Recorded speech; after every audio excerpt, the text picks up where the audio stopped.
श्वास को भरो, आराम से, प्यार से, जोर नहीं लगाना है, बड़ा धीरे से भरो और रोक लेना। आओ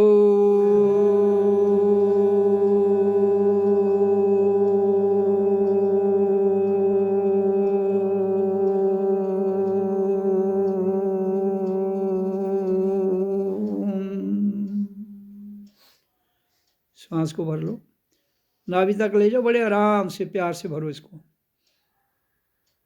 जैसे आपको आनंद मिल रहा हो, सांस लेते लेते आनंद मिलता है। धीरे से आओ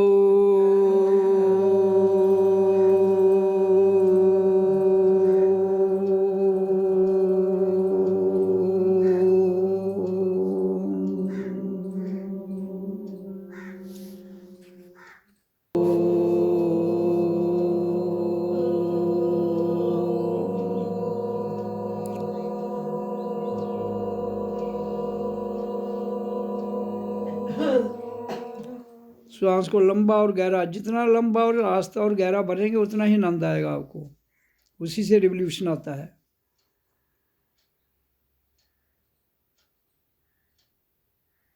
और नाभि तक ले जाना है उसे, थोड़ा सा रुकना है। आओ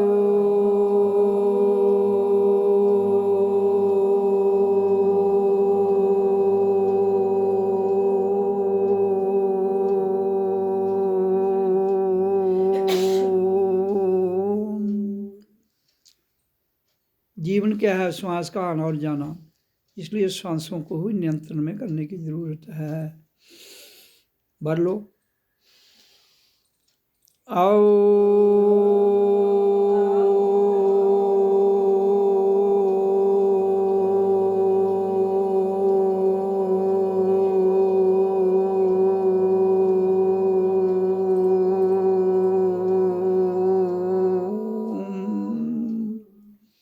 फिर भरो श्वास।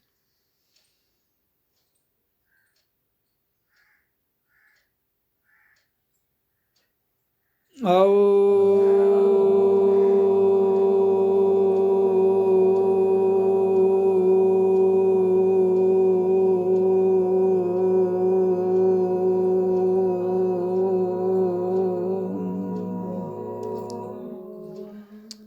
सांस को भरो आराम से।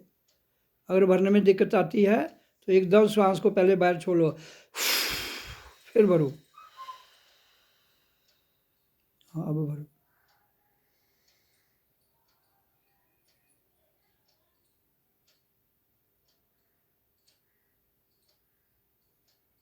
अब मूल बंद और ध्यान बंद लगाकर छोड़ दो।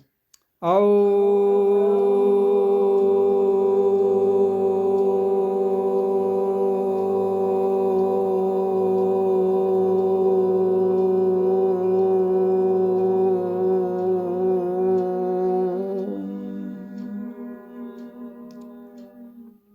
भरो श्वास को।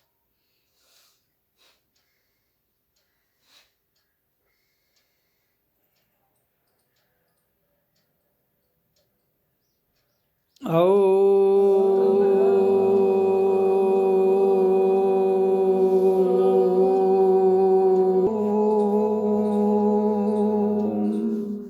ओम ओम ओम। तो 10 मिनट का उच्चारण हो गया। तो हमें रोज़ 10 मिनट का उच्चारण सुबह 4 बजे करना है, जैसे मैंने बताया तरीका। फिर उसके 8 घंटे बाद फिर, तो रात को 4 बजे के बाद 8 घंटे मिलाओ तो दोपहर के 12 बजते हैं। फिर 12 बजे 10 बजे करना है, फिर उसमें 8 घंटे लगाओ तो रात को 8 बजते हैं, तो तब करना है। तो 8-8 घंटे का गैप रखे, ये 10-10 मिनट ज़रूर करना चाहिए सबको रोज़, बच्चा हो, जवान हो, बूढ़ा हो। फिर क्रांति घटित होती है, फिर समझ आएगी कि परमात्मा क्या है, हम क्या है, ईश्वर क्या है, अल्लाह वाहिगुरु क्या है, राम क्या है, कृष्ण क्या है, वीर क्या है, रविदास क्या है, विवेकानंद, जितने महान पुरुष हुए, बुद्ध, नानक, महावीर, उनकी समझ आ जाती है। ऐसे आप अंधश्रद्धा में ही डूबकर जीवन गुजार के चले जाएंगे तो उसका कोई फ़ायदा नहीं होगा। जन्म तो मानव का ले लिया, लेकिन जानवरों की तरह गुजार के चले गए, प्रथाओं में, रीति रिवाजों में। वो जहाँ का व्यवस्था है उसको हमने भजन के साथ व्यवस्था का कोई लेन देन ही नहीं है। ये तो एक इंडिपेंडेंट लाइन है, ये एक स्वतंत्र लाइन है जो हमें मन की गुलामी से, बुद्धि की गुलामी से, इंद्रियों की गुलामी से, कर्म इंद्रियां, ज्ञान इंद्रियां, उनकी गुलामी से, सब कुछ करते हुए इस संसार में इनकी गुलामी से हमें अपने आप को निवृत्त करना है। तो तभी संभव होता है अगर हम ओम का उच्चारण करेंगे और फिर धीरे धीरे धीरे हमारी जो सोई हुई ऊर्जा है वो जागेगी। जब वो जागेगी तो हमें समझ आएगी, क्योंकि सोए हुए आदमी को क्या पता है क्या हो रहा है, जागे हुए आदमी को पता होता है। इसी तरह से जो हमारी सोई हुई शक्ति है मूलाधार में बैठी हुई है वो ऊपर आएगी, वो जागेगी, बिरकुटी में आएगी तो ज्योत एक प्रकट होगी। तो फिर हमें उस ज्योत, एक ज्ञान की ज्योत होती है, उसको ज्ञान की ज्योत कहते हैं। तो वो ज्ञान की ज्योत के द्वारा ही फिर हमारा उत्थान होता है। हमें पता लगता है कि संसार क्या है और परमात्मा क्या है, मन क्या है, बुद्धि क्या है, ये सारी समझ धीरे धीरे आ जाती है। और फिर महापुरुषों का यहाँ दिया हुआ ज्ञान जो बंद है किताबों में, उसकी समझ भी आ जाएगी। लेकिन ऐसा खाली रट्टा लगाने से कुछ नहीं होने वाला है। तो इसलिए ये 10 मिनट का उच्चारण करके आपको शांत बैठ जाना है। मुँह में ओम ओम सोहम ओम मैं हूँ जो गुरु मंत्र देता है उसको करना है। जब आप करते करते करते उसमें परिपक्व हो जाते हो तो फिर गुरु दीक्षा देता है। शब्द वही रहेंगे लेकिन फिर गुरु अपने मुंह से अपने शिष्यों से योग्य बन जाता है कि वो अपने जीवन को स्वयं भी चला सकता है, उसके काबिल बना देता है, फिर वो दीक्षा देता है। तो इसलिए गुरु संसार की शिक्षा और गुरु की दीक्षा होती है। संसार हमें शिक्षा देता है, जो बाहर के गुरु हैं वो शिक्षा देते हैं, माँ बाप हो गए और भी हो गए, और जो रूहानी गुरु है वो हमें दीक्षा देता है।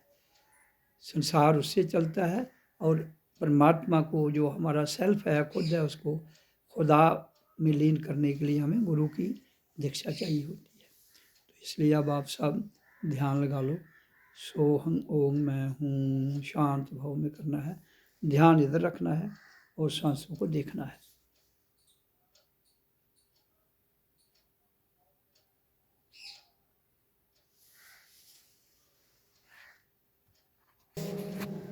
ओम ओम। तो श्वास पल पल आ रहा है, जा रहा है, और इसमें पल पल आपकी मृत्यु हो रही है और पुनर्जन्म हो रहा है। तो इसी के बीच में जो पुनर्जन्म और मृत्यु होती है, उसी को पल पल में जो घटना घटती है, उसी पल पल की घटना से आपने अपने आप को जानना है। उसी पल में आपका भगवान, उसी पल में आपका गुरु, उसी पल में आपका साक्षात आत्मबोध छुपा हुआ है, तो उसी से मिलेगा। इसलिए मैं कहता हूँ जीवन के रहते हुए 50 काम करो, लेकिन ये मेडिटेशन ज़रूर 4 बजे सुबह, 12 बजे दिन को, फिर शाम को 8 बजे ज़रूर करो। तो इसमें समय निकाल कर जैसे भी हो करो, ताकि आपका जीवन सफल हो जाए। आपके बच्चे, उनको भी इस क्रिया में लाओ, ताकि उनका भी जीवन जो है वो एक सितारे की तरह चमकता हुआ आगे निकले। संस्कार कुछ उनके अपने होते हैं, कुछ माँ बाप ने देने होते हैं। इसलिए माँ बाप को पहले अपने आप को स्वतंत्र करना है, फिर उनके संस्कारों को अपनी तरफ से ज्ञान देते हुए, उनको कन्विंस करते हुए, उनको समझाते हुए, जो भौतिक विद्या है उसके साथ साथ आध्यात्मिक विद्या को भी आगे लाना है। तब जाकर मान में शांति आएगी। नहीं तो मानव के प्रति इतना रौद्र रूप में चला जाएगा कि उसको मारने में भी गुरेज नहीं करेगा, जो आप आज के युग में देख रहे हो। हर युग में ऐसा होता रहा है, लेकिन हम जो वर्तमान में हैं, हमने उसी युग को देखना है। आगे क्या हो रहा है, पीछे क्या हो रहा है, उसे नहीं देखना है। जो है सामने हमारे, उसी को हम दुरुस्त कर लेंगे तो हम ठीक हो जाएंगे। अगर हम उसे ठीक नहीं कर सके, उसको दुरुस्त ना कर सके, तो फिर वही पुराने रीति रिवाजों में, फिर वही पुरानी प्रथाओं में फंसते हुए, अपने आप को ना जगाते हुए एक दलदल में चले जाएंगे। जो स्वर्ग और नर्क की बात आप करते हैं, वो आपकी श्वासों के भीतर ही स्वर्ग भी है और नर्क भी है। आप जब बड़े प्रेम से श्वास धीरे अंदर ले जाते हो तो ऐसे लगता है जैसे कि स्वर्ग की दुनिया में हम आ गए हैं। और जब तुम्हारे दिल की धड़कन तेज़ होती है तो फिर लगता है कि ये जीवन जा रहा है। तो इसलिए आपके श्वासों में ही सब कुछ है। श्वासों का आना आपका जीवन है, श्वासों का जाना आपकी मृत्यु है। तो इसलिए वो श्वास शुद्ध हो, शुद्ध वातावरण हो, स्वच्छ हो, सफाई हो, तो फिर हम अपने जीवन को एक स्वच्छ वातावरण में ले जाते हुए, परमात्मा तो एक निर्मल ज्योत है जिसको कोई मैल छू नहीं सकती, लेकिन पिंड में उसको दबा दिया गया है हमारे कर्मों ने, हमारी सुषुप्त शक्ति ने, जो हमने किया है उसके द्वारा। फिर उसको जगाने के लिए हमें ओम का उच्चारण करना है, सत्संग की भाषा को समझना है और अपना कर्म तो करना है। ये मैं 10-10-10-10-30 मिनट बनते हैं 3 बार में, तो उसके साथ ध्यान भी लगाओ तो 3 घंटे बन जाएंगे। 10 मिनट करो, फिर शांत बैठो तो मुंह में ओम सोहम करो, तो उससे आपका जीवन बदल जाएगा। लेकिन रोज़ करना पड़ेगा, जैसे और आप खाना रोज़ खाते हो, कपड़े रोज़ बदलते हो, और भी जो दिन का चर्या का कार्यक्रम है रोज़ एक रूटीन में कर रहे हो, तो इसको, इस सत्संग को भी और इस वाणी को और इस शब्द को, इस मंत्र को भी अपने जीवन में ढालो और करो। इससे नुकसान कोई नहीं होता है, कोई नुकसान नहीं होता है। ये सिर्फ वहम है कि ओम करने से काम नहीं बनता है, ऐसा कुछ नहीं है, यह आपकी मन की कल्पना है। हाँ, काल रुकावट डालता है, ऐसा नहीं है। वो क्यों कि जिस दलदल में आप फंसे हुए हैं वो दलदल आपको इतनी आसानी से नहीं छोड़ता है, लेकिन उससे छुड़ाने के लिए आपको एक कमल रूपी जो सहस्त्रदल कमल है, सहस्त्र पंखड़ियाँ हैं जहाँ उसकी, वहाँ उसमें कमल की तरह अपनी जीव आत्मा को श्वास में लाना है। कमल की डंडी वो पानी में रहती है, नीचे कीचड़ भी है, लेकिन जब कमल खिलता है तो वो पानी के बाहर है। इसी तरह आपके शरीर में भी जो हमारी रीढ़ की हड्डी है, इसके बीच में सुषुम्ना नाड़ी है, उस सुषुम्ना नाड़ी में एक बड़ी बारीक तार है जिसके द्वारा हम अपने पुराने जन्मों को जान सकते हैं, हम क्या थे क्या हैं, आगे को भी जान सकते हैं, लेकिन जानेंगे वर्तमान में। तो वर्तमान में ठहरिए तो हर चीज़ की समझ आती है। तो फिर आप अपने जीवन को जीने की जो कला सीख लेते हो, वही जीवन है। जीवन तो जानवर भी जी रहे हैं, लेकिन उनके पास ऐसी विकसित बुद्धि नहीं है कि वो अपने जीवन को बदल सकें। आपके पास तो एक बहुत बड़ी बुद्धि है, लेकिन आपने फालतू कामों में लगा के रखा है। इसलिए उस बुद्धि को अपनी ओर लगाओ, अपने भीतर लगाओ, ताकि आपके भीतर की शक्ति जागेगी, आपको समझ आ जाएगी सच क्या है, झूठ क्या है, और कौन अच्छा है कौन बुरा है। फिर वो आपको भीतर से ही ये ज्ञान आ जाएगा। तो जैसे कबीर ने कहा है कि बुरा जो देखन मैं चला तो बुरा ना मिल जा कोई, जब आपने आप भीतर देखा तो मुझसे बुरा ना कोई। तो तुम अपनी बुराई को दूर करो, दूसरों को छोड़ दो। दूसरों में बुराइयां हैं वो दूर करेंगे, तुम अपनी करो। जब एक बगीचे में एक फूल की खुशबू आती है तो जो भी वहाँ जाएगा वो खुशबू को लेते हैं, आनंद लेते हैं। इसी तरह हमारे पास ये भगवान का मंदिर एक बहुत बड़ा बगीचा है, इसके अंदर हर प्रकार के फूल हैं, इसमें अमृत भी है जहर भी है। तो आपकी इच्छा है कि आप अमृत पीना चाहते हो कि जहर पीना चाहते हो, आप अच्छा परिणाम चाहते हो कि बुरा चाहते हो, वो तो आपके क्रियात्मक जीवन पर निर्भर करेगा। आपका जीवन क्या है, आप क्या सबके साथ एक समान व्यवहार करते हो, क्या आप किसी की निंदा स्तुति नहीं कर, क्या आपकी चुगली तो नहीं कर रहे हो। तो चुगली निंदा स्तुति छोड़ के अपने आप में आओ, अपने आप को सुधारो। संसार तो चलता रहेगा, ये आगे भी चल रहा था, आज भी चल रहा है, आगे भी चलेगा, लेकिन इस पल भर के जीवन से हमें एक आनंद को चुराना है, तभी जाकर जीवन सफल हो जाता है। तो ये सारा खेल शब्द का और प्राण बाजू का, जो श्वास लेते हैं छोड़ते हैं, उसका है। इसलिए प्राण बाजू ही सब कुछ है प्रकृति में, और शब्द ही सब कुछ है प्रकृति में। जब आप प्रकृति को साध लोगे तो फिर प्राण बाजू नीचे रह जाती है, प्रकृति नीचे रह जाती है, हमारी ऊर्जा ऊपर आ जाती है, वहाँ से ज्योत प्रकट होती है। वही उसी ज्योत को आत्मस्वरूप कहते हैं, उसी ज्योत में आत्मबोध है, उसी ज्योत में हमारा प्रत्यक्ष प्रमाण है। तो उससे आप सारे वहमों से निकल जाओगे। जितने भी तुम शक्तियों को मानते हो वो तुम्हारे सेवा के लिए बनी है, ये सब कुछ इंसान की सेवा के लिए बना है। लेकिन इंसान ने जब अपने आप को नौकर बना लिया, गुलाम बना लिया, तो फिर वही शक्तियाँ उल्टी हावी हो जाती हैं। क्यों कि इंसान डरता बड़ी जल्दी है और फिर वो एक प्रेशर में आ जाता है और प्रेशर में फिर वो कुछ भी मानने को तैयार है। जब किसी की मौत आती है उसको कहो भाई सारी दौलत दे दे, वो कहे ले लो मेरे ठीक करो, लेकिन तब समय निकल चुका होता है। तो ये सब कुछ देने की भावना वो जीते जी होनी चाहिए। मरने के वक्त तो सब कुछ करते हैं, जीते जी देना सीखो, जीते जी किसी पर कृपा करना सीखो, जीते जी किसी की मदद करो, जीते जी किसी को ज्ञान दो, और जीते जी ही किसी की मदद कर सकते हो तो करो, नहीं तो स्वयं की मदद करो, तभी जीवन सफल होता है। परमात्मा क्या है? वो परमात्मा को क्या घंटियाँ थोड़ी जो खड़क रही हैं। परमात्मा एक अलाई ताकत है, मौन शांति आनंद है।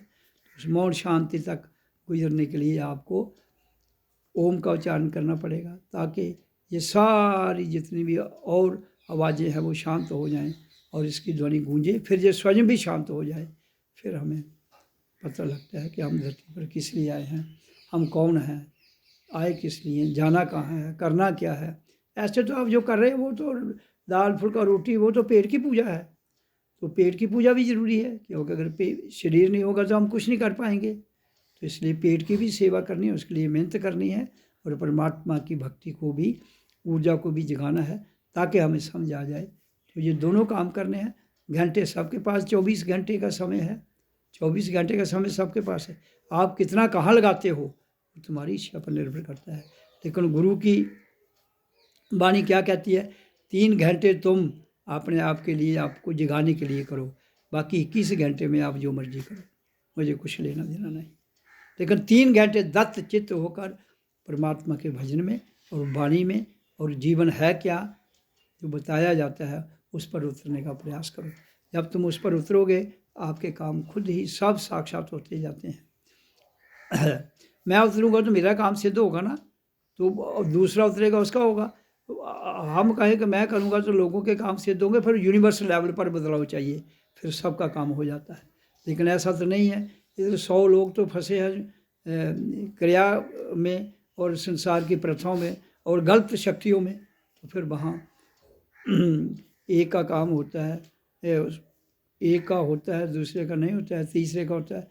फिर वही सत्ता के आधार पर हम अपनी शक्ति का प्रयोग करते हुए संसार के लोगों पर राज करते हैं, और राज के बाद फिर अगर हम अच्छा काम नहीं करते हैं तो एक मुहावरा है, कहता है तपो राज तेरा जो नरक।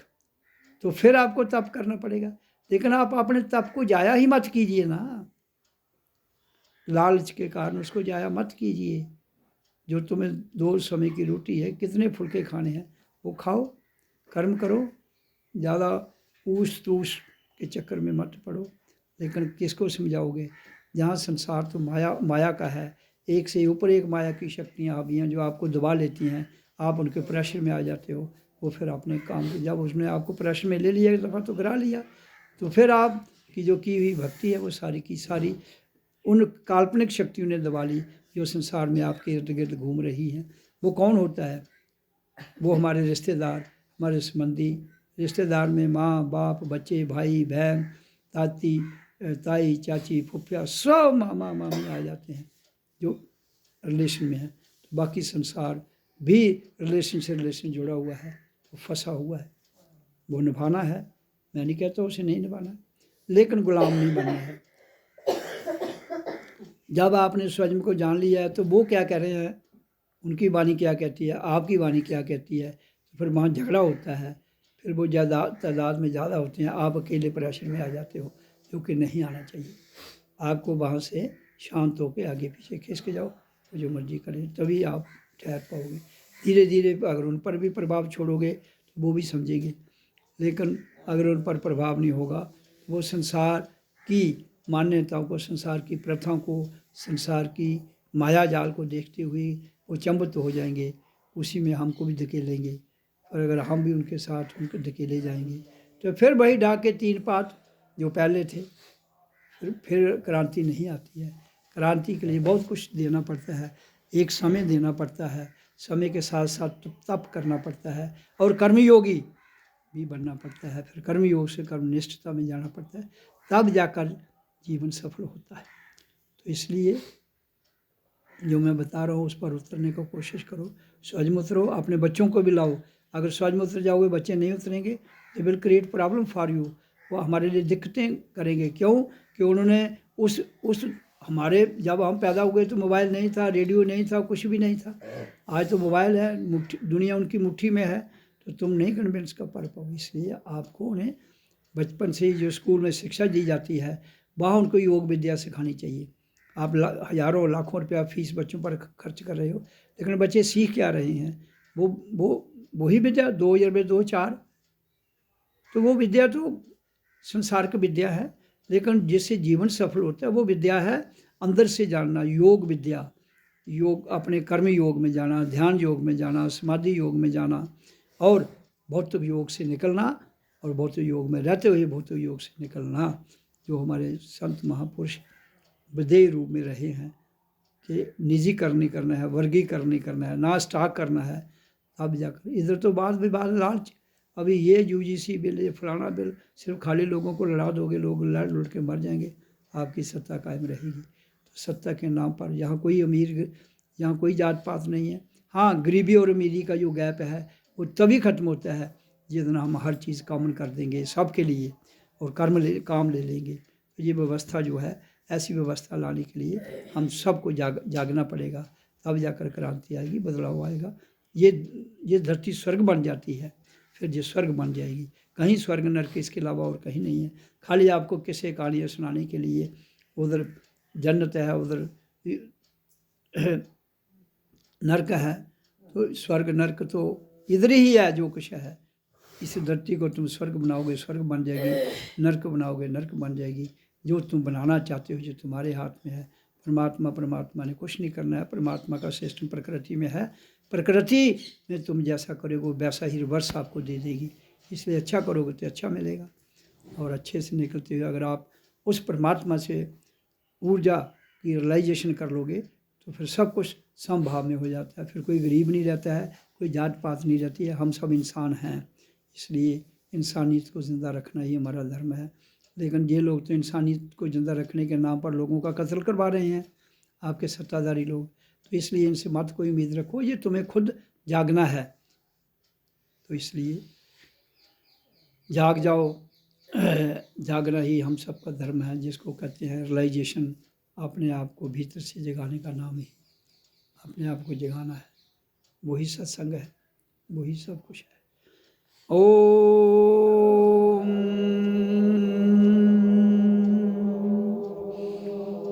आओ,